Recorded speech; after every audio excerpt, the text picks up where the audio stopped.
जय जगन्नाथ पिला माने आपण मानको पुणी थरे स्वागत आ गोटे नुआ वीडियो को। तो पिला माने आज आम ए वीडियो डिस्कशन करिबा आ गोटे 2 and 3 मार्क रो क्वेश्चन पार्ट 2 आज आलोचना करिबा। पार्ट 1 रे तुम माने वीडियो टी बहुत भल लागिला तो सेति पई कि आमे पार्ट 2 रे बे आलोचना करिबा आउ किछि नुआ क्वेश्चन हैला। ए क्वेश्चन गुडी को मध्य तम परीक्षा रे पढिबार संभावना रहउची। तो आमे जेते 2 and 3 मार्क ऊपर जेते अटेंशन दबा हमर सेते प्रैक्टिस हबो हैला। तो रहला कोड ना लॉन्ग क्वेश्चन तम माने सब जानि जाइछो जे कोन कोन परीक्षा रे आसीबो हैला। एमसीक्यू तो सेगुडा सब तम पढा पढी करूछो, बाकी रहला तम टेंशन होतिबो ए 2 and 3 मार्क क्वेश्चन। तो चलो पिला माने डेरी न करी जल्दी जल्दी वीडियो टी करबा स्टार्ट। ता पूर्व जदि आपण माने हम चैनल को नुआ करी देखुछंती हम चैनल को सब्सक्राइब करी बेल आइकन को प्रेस कर दियंतु, जहा फल रे कि हम नुआ वीडियो रे नोटिफिकेशन आपण को पखरे सहज रे पहुंच जाय परबो। तो पिला माने एठी देखंतु 3 नंबर दे जी कोड प्रथम क्वेश्चन देला जातिवादर दमन पई जे कोनोसी दुईटी पदक्षेप दर्शाओ। जातिवादर दमन पई जे कोनोसी दुईटी लक्षण जे कोनोसी दुईटी पदक्षेप कोन ना जातिवाद दुईटा पदक्षेप होची कोन ना गोटे होची विभिन्न त्वरित पदक्षेप माध्यम रे सामाजिक और अर्थनैतिक क्षेत्र रे समस्त जातिर लोक मानक मध्य रे समानता प्रतिष्ठा करा जाई पारिले जातिवाद जनित समस्या को ह्रास करा जाई पारिबो। एटा गोटे पॉइंट आ गोटे पॉइंट कोन देछि ना शिक्षार व्यापक प्रसार माध्यम रे लोक मानक चिंताधारा परिवर्तन अणा जाई पारिले जातिवादर परिमाण को रोका जाई पारिबो। ये गोटे पॉइंट।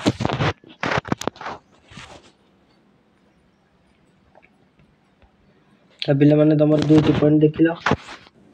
एबे देखिबा 2 नंबर क्वेश्चन बीएस गुहांगा भारतर जनसंख्यार वर्गीकरण वर्णना कर।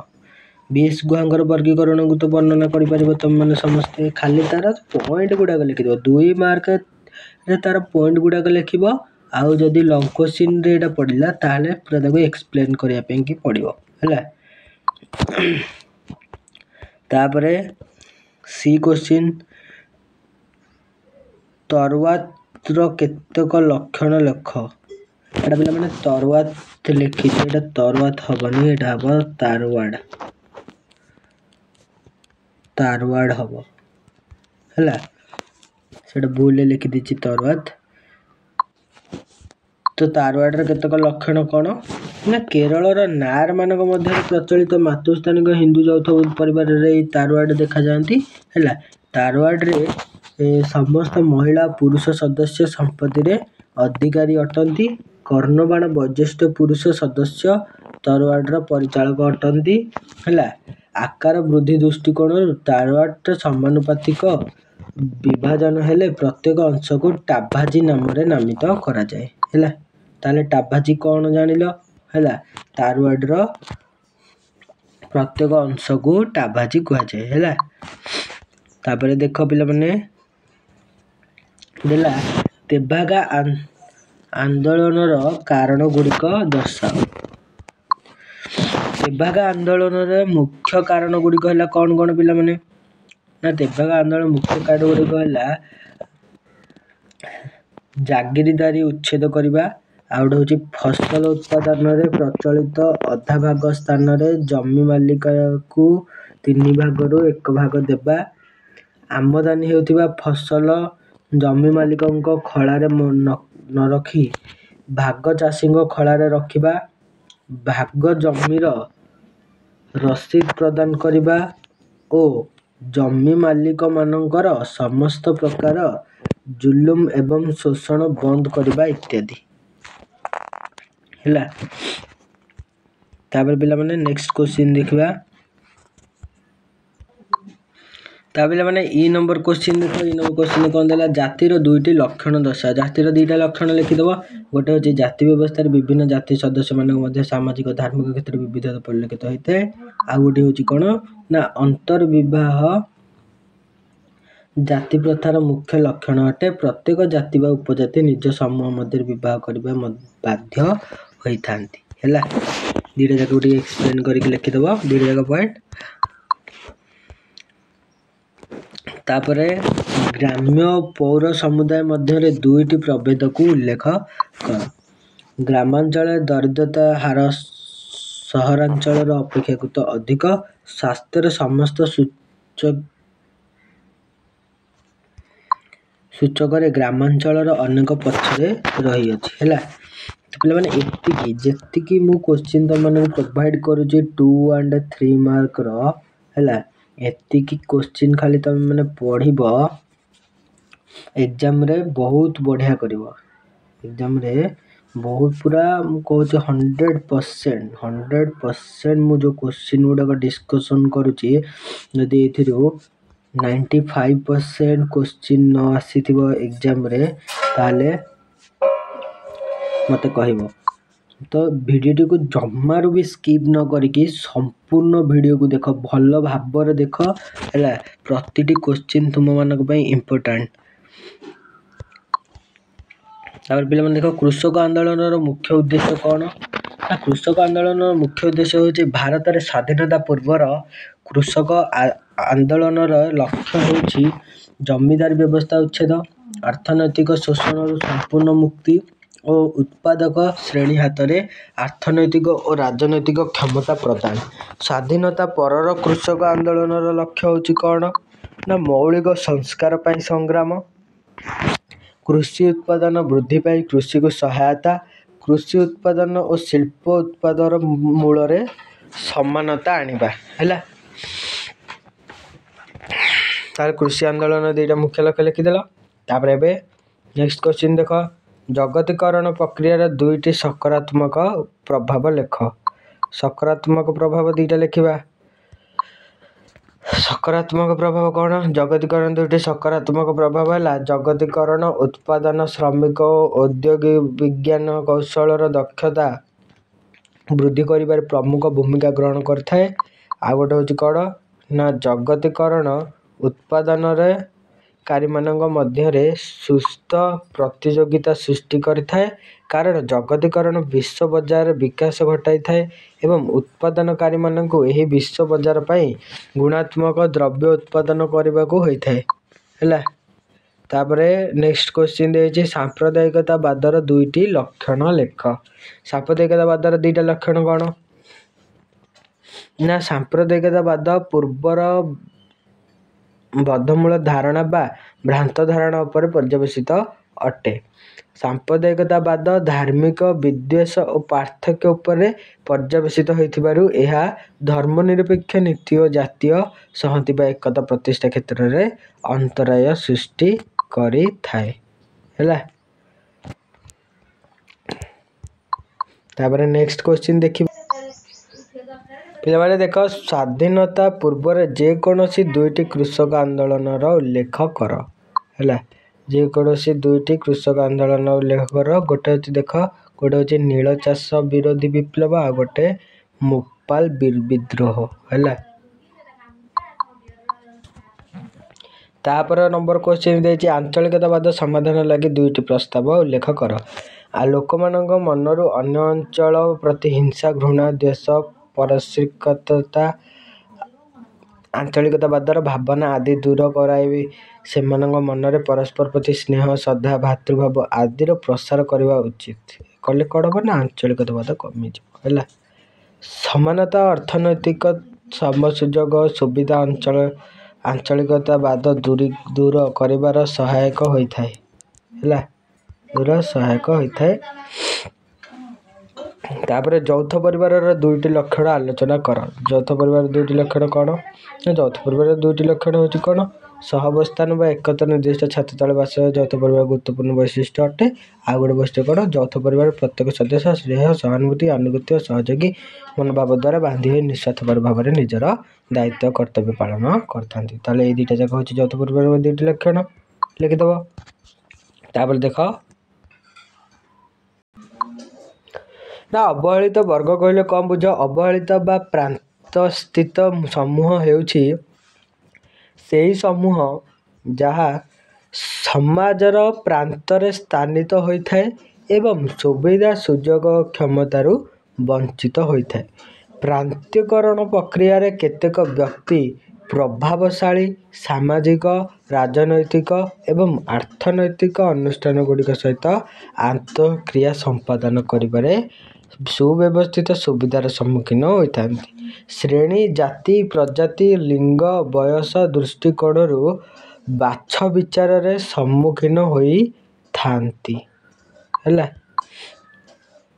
ତାଙ୍କୁ କ'ଣ କୁହାଯାଏ ନା ଅବହେଳିତ ବର୍ଗ ବୋଲି କୁହାଯାଏ। ଅବହେଳିତ ବର୍ଗ ବୋଲି କୁହାଯାଏ। ହେଲା,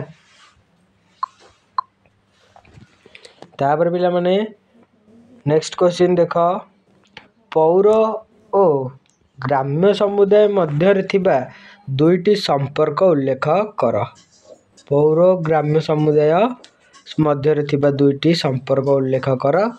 କ'ଣ ନା ପୌର ଓ ଗ୍ରାମ୍ୟ ସମୁଦାୟ ମଧ୍ୟରେ ସେବା ଓ ଦ୍ରବ୍ୟ ଗୁଡ଼ିକର ପ୍ରବାହ ଫଳରେ ଦୁଇଟି ଅଞ୍ଚଳର ସମ୍ବନ୍ଧ ସ୍ଥାପିତ ହୋଇଥାଏ।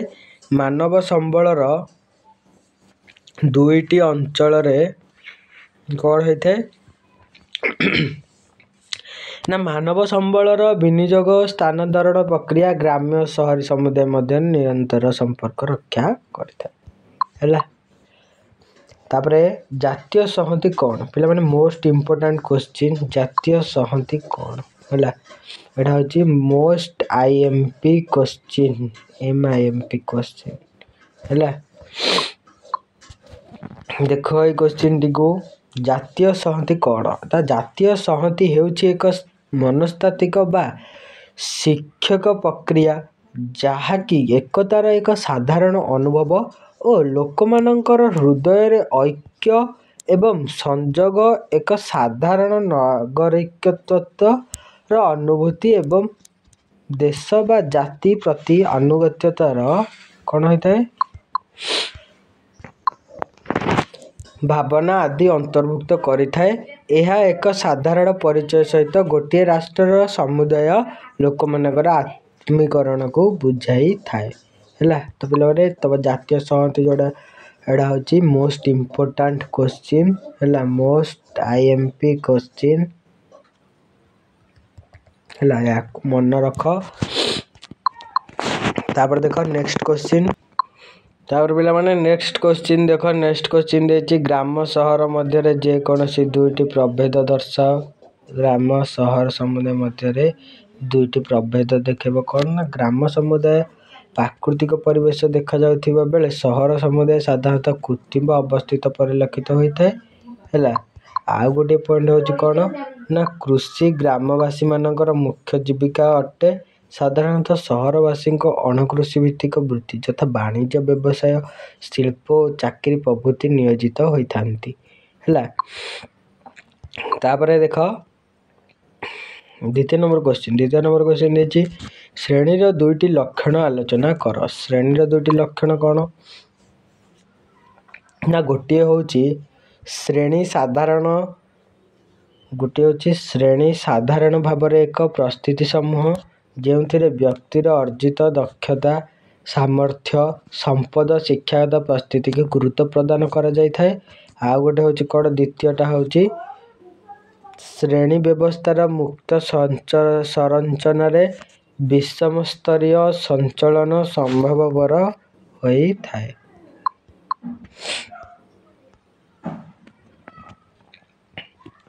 ତାପରେ ସମାଜ ଉପରେ ଆତଙ୍କବାଦର ଦୁଇଟି ପ୍ରଭାବକୁ ଦର୍ଶାଅ।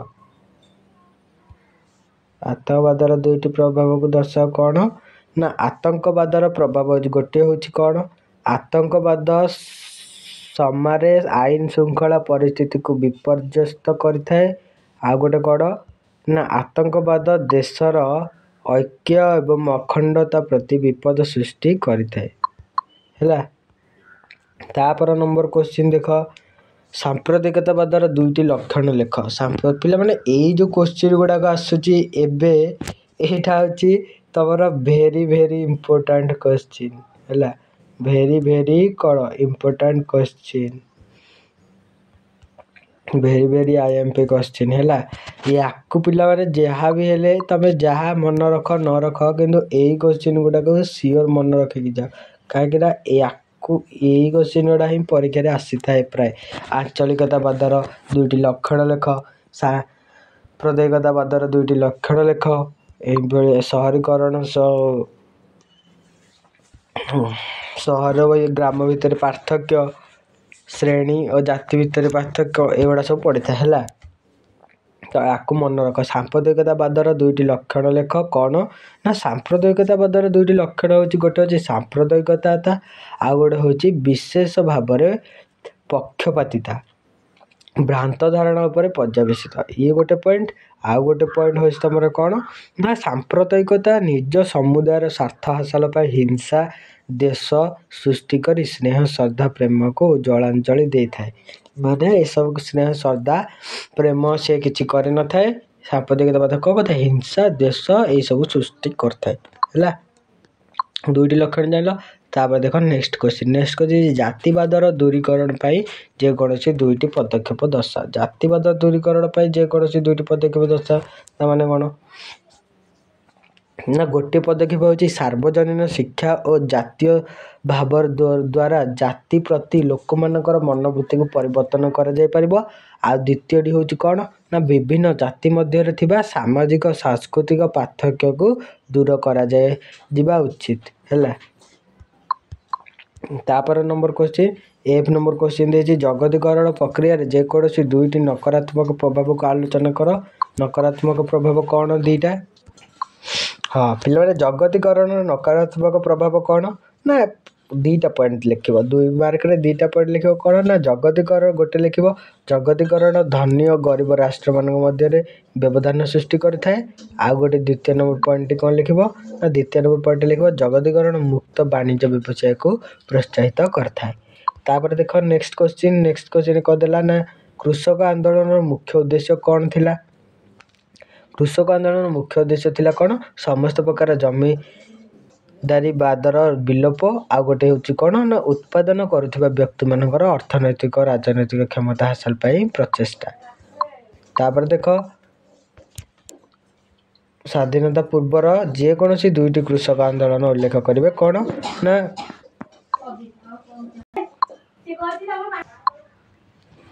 स्वाधीनता पूर्व 2टी कृषक आंदोलन कौन ना गोटे चंपारण कृषक आंदोलन 1917 ରୁ 1918 आ गोटे बरधोली सत्याग्रह यहाँ होता के 1928 पे मैंने 2टा जाक मोस्ट इम्पोर्टाट क्वेश्चन या भल से मन रख है तापर देख जाति व्यवस्था सांप्रदायिक घटी 2टी परिवर्तन दर्शाओ जाति व्यवस्था सांप्रदायिक 2टी कारण दर्शाओ कौन ना जाति व्यवस्था सांप्रदायिक परिवर्तन 2टा कारण है गोटे हूँ समाज ब्राह्मण मानकर आधिपत्यर अधिपतन आ गोटे हूँ जाति परिस्थितिर संरचनात्मक परिवर्तन और नमनीयता परिलक्षित होगा ये 2टा जाक हूँ तुम कौन जाति व्यवस्था सांप्रदायिकता परिवर्तन तापर पे मैंने देला डॉक्टर BS गुहा भारतर जनसंख्यार वर्गीकरण वर्णना कर तुम मानक यहाँ कही क्वेश्चन टा जे तार कौन कर डॉक्टर BS गुहा जनजाति के 6टा 6 विभक्त कर खाली पॉइंट गुड़ाक लिखिदेव गोटे हूँ निग्रिटो आ गोटे हूँ प्रोटो ऑस्ट्रेलिया यहाँ आदि ऑस्ट्रेलिया दे प्रोटो ऑस्ट्रेलिया से एका कथा निग्रिटो प्रोटो ऑस्ट्रेलिया मंगोलीय मेडिटेरानियन पाश्चात्य ब्राकिसेफालस आ गोटे हूँ नॉर्डिक समूह है यही तो हूँ 6टी जाक कौन तांकर प्रजाति वर्गीकरण तापर पे मैंने देख तेभागा कृषक आंदोलन कारण गुड़िक कौन तेभागा कृषक आंदोलन कारण कौन ना गोटे कारण हूँ तेभागा कृषक आंदोलन 1946 मसीह कम्युनिस्ट गोष्ठीर नेतृत्व में किसान सभा द्वारा कृषक मानक जमी मालिक बा भू संपत्तिर मालिक मानक खेत बाड़ी बलपूर्वक 2/3 अमल शस्य को हासिल करथिले आ गोटे पॉइंट हूँ कौन ना से जमी मालिक मानक 1/3 अमल शस्य प्रदान करने को चाहूले से अर्धेक भाग फसल देवाई चाहू नथिले है तापर पे मैंने नेक्स्ट क्वेश्चन देखिए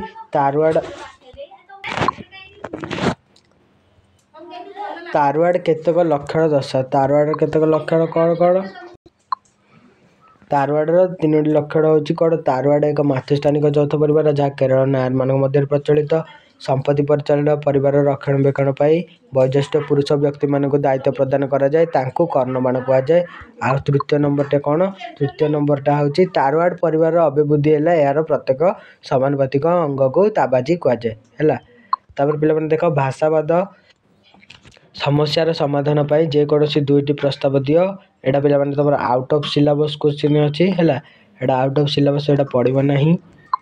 ତାପରେ ଜାତି ବ୍ୟବସ୍ଥାର ଅପକାର୍ଯ୍ୟ ଗୁଡ଼ିକ କ'ଣ? ଜାତି ବ୍ୟବସ୍ଥାର ଅପକାର୍ଯ୍ୟ କ'ଣ ଲେଖ ନା ଜାତି ବ୍ୟବସ୍ଥାର ଅପକାର୍ଯ୍ୟ ଗୋଟେ ହେଉଛି ସାମାଜିକ ପ୍ରଗତିରେ ବ୍ୟାହତ ସୃଷ୍ଟି ହୋଇଥାଏ, ଏହା ଅସ୍ପୃଶ୍ୟତାର ଉଚ୍ଚ ଜାତୀୟ ଏକତାର ପ୍ରତିବନ୍ଧକ, ଏହା ଅର୍ଥନୈତିକ ପ୍ରଗତିରେ ବାଧକ, ସାମାଜିକ ଅସମାନତା ସୃଷ୍ଟିକାରୀ ଏବଂ ଅଗଣତାନ୍ତ୍ରିକ ଇତ୍ୟାଦି ହେଲା। ତାପରେ ପିଲାମାନେ କ'ଣ ନା ଦେଖ ଅନୁସୂଚିତ ଜାତିର ଲୋକମାନଙ୍କ ପାଇଁ ସମ୍ବିଧାନରେ ଥିବା 3ଟି ବ୍ୟବସ୍ଥା ଉଲ୍ଲେଖ କର ହେଲା। ସମ୍ବିଧାନରେ ଥିବା 3ଟି ବ୍ୟବସ୍ଥା ଉଲ୍ଲେଖ କର। କ'ଣ ସମ୍ବିଧାନ 3ଟି ବ୍ୟବସ୍ଥା ଅଛି ନା ଅନୁସୂଚିତ ଜାତିର ଲୋକମାନଙ୍କ ପାଇଁ ସମ୍ବିଧାନରେ ଧାରା 15, 16, 25, 46, 164, 320 ଏବଂ 332ରେ ବ୍ୟବସ୍ଥା ରହିଅଛି। ଦେଖ ତାଙ୍କମାନଙ୍କ ପାଇଁ କେତେ ଆର୍ଟିକିଲ୍ ଲେଖା ହେଇଛି, କେତେ ଅଛି ସମ୍ବିଧାନରେ, ଏଥିରେ ସବୁ ଲେଖା ହେଇଛି ସେମାନଙ୍କ ବିଷୟରେ। ତ ପିଲାମାନେ ତମମାନଙ୍କ ପାଇଁ ଆଜି ପାଇଁ ଏତିକି ହେଲା। ଆଜି ପାଇଁ ଏତିକି 2 and 3 ମାର୍କର ସିଲେକ୍ସନ୍, 2 and 3 ମାର୍କର ସିଲେକ୍ସନ୍ ଏଇଟା ଥିଲା ସେକେଣ୍ଡ ଭିଡ଼ିଓ 2 and 3 ମାର୍କ ସିଲେକ୍ସନ୍ର ହେଲା। ତ ପିଲାମାନେ ଆଶା ଏଇ ଭିତରୁ ଯଦି ଗୋଟେ ବି କ୍ୱେଶ୍ଚିନ୍ ନ ଆସିଥିବ ନା, ଯାହା ବି କ୍ୱେଶ୍ଚିନ୍ ଦେଇଛି ସବୁତିକ ଇମ୍ପୋର୍ଟାଣ୍ଟ କ୍ୱେଶ୍ଚିନ୍। ଆଉ ଖାସ୍ କରିକି ଆଜି ତମମାନଙ୍କ ପାଇଁକି ମୁଁ ଖାସ୍ କରିକି ଆଜି ତମମାନଙ୍କ ପାଇଁକି ମୁଁ ଖୋଜିକି ଆଜି ଇମ୍ପୋର୍ଟାଣ୍ଟ କ୍ୱେଶ୍ଚିନ୍ ଆଣିକି ଆସିଥିଲି। ତ ଏଇ ଭିଡ଼ିଓଟିରେ ବହୁତ ଇମ୍ପୋର୍ଟାଣ୍ଟ କ୍ୱେଶ୍ଚିନ୍ ଅଛି। ତ ପିଲାମାନେ ତମେ ସେ ଫାଷ୍ଟ ଭିଡ଼ିଓଟା ଦେଖିଲେ ଦେଖ କି ନ ଦେଖ, ଏଇ ଭିଡ଼ିଓଟି କିନ୍ତୁ ନିଶ୍ଚୟ ଭାବରେ ଦେଖ, ପୁରା ଫାଷ୍ଟ ଟୁ ଲାଷ୍ଟ ଯାଏ ସବୁ ଭିଡ଼ିଓକୁ ଦେଖ ହେଲା। ଆଶା କରୁଛି ଭିଡ଼ିଓଟି ଭଲ ଲାଗିଥିବ। ଯଦି ଭିଡ଼ିଓଟି ଭଲ ଲାଗିଛି ଭିଡ଼ିଓଟିକୁ ଲାଇକ୍, କମେଣ୍ଟ, ସେୟାର କରିଦିଅନ୍ତୁ ଏବଂ ୟାର ନେକ୍ସଟ କ୍ଲାସ୍ରେ ମୁଁ ତୁମମାନଙ୍କୁ ସିଲେକ୍ସନ୍ କ୍ୱେଶ୍ଚିନ୍ ଦେଇଦେବି। ପୁରା ମାନେ ଏକ୍ଜାମ୍ରେ ଯେଉଁ କ୍ୱେଶ୍ଚିନ୍ ଆସିବ ପ୍ରତିଟି ୟୁନିଟ୍ରୁ କେଉଁ କ୍ୱେଶ୍ଚିନ୍ ସିଲେକ୍ଟ କରିକି ମୁଁ ତୁମମାନଙ୍କୁ ଦେଇଦେବି ହେଲା। ସେଇ କ୍ୱେଶ୍ଚିନ୍ ତୁମମାନେ ପଢ଼ ଆଉ ଏଇ 2ଟି ଯାକ ଭିଡ଼ିଓକୁ ଦେଖ। ଆଉ ରହିଲା ୟା ପରେ ମଧ୍ୟ ମୁଁ ଆଉ 2ଟି 2 ମାର୍କର ଭିଡ଼ିଓ ଆଣିବି। ତାପରେ ତୁମମାନଙ୍କୁ ଫାଇନାଲ୍ ସିଲେକ୍ସନ୍ କ୍ୱେଶ୍ଚିନ୍ ଦିଆହେବ, ସେଇଟା ଏକ୍ଜାମ୍ ଟାଇମ୍ରେ ଦିଆହେବ ହେଲା। ତ ପିଲାମାନେ ସେଇଟା ବି ମୁଁ ମାନେ ଏକ୍ଜାମ୍ ଟାଇମ୍ରେ ମୁଁ ଦେଖିକା ମାନେ ସବୁଠୁ ସିଲେକ୍ଟ କରିକା ଦେଖୁଛି ମାନେ କେଉଁଟା ପଡ଼ିଛି ପୂର୍ବବର୍ଷ ଏକ୍ଜାମ୍ରେ, ତା ପୂର୍ବବର୍ଷ ଏକ୍ଜାମ୍ରେ ଆସିଛି, କେଉଁ କ୍ୱେଶ୍ଚିନ୍ ଆସିନି, ସେସବୁ ଦେଖି ବାହାର କଲା ବେଳକୁ ଟିକେ ଟାଇମ୍ ଲାଗୁଛି। ତବେ ଏବେ ତୁମମାନଙ୍କୁ ଯେଉଁ କ୍ୱେଶ୍ଚିନ୍ ଦେଉଛି ପ୍ରାକ୍ଟିସ୍ କର, ସେଇ କ୍ୱେଶ୍ଚିନ୍ ବି କିଛି ନାହିଁ, ଏଇ କ୍ୱେଶ୍ଚିନ୍ ସହିତ ସମାନ ରହିବ। ଖାଲି କ'ଣ ନା ତୁମେ ଆକୁ ପଢ଼ିଲେ କ'ଣ ହେବ ନା ତୁମର ଇଆଡ଼ୁ ଅଭ୍ୟାସ ହେଇଯାଇଥିବ, ତ ସେତେବେଳକୁ ତୁମମାନେ ସେଇଟା ଆରାମସେ ଜାଣିପାରିବ ଯେ କ'ଣଟା ହେଲା। ତ ପିଲାମାନେ ଆଜି ପାଇଁ ଏତିକି। ଭିଡ଼ିଓଟି ଭଲ ଲାଗିଥିଲେ ଭିଡ଼ିଓଟିକୁ ଲାଇକ୍ କରିଦିଅନ୍ତୁ ଏବଂ ପ୍ରବଳ ମାତ୍ରାରେ ଭିଡ଼ିଓଟିକୁ ସେୟାର କରନ୍ତୁ, ଯାହାଫଳରେ କି ସମସ୍ତେ ଆମ ଭିଡ଼ିଓକୁ ଦେଖିକି ଉପକୃତ ହୋଇପାରିବେ। ରହିଲି, ଜୟ ଜଗନ୍ନାଥ।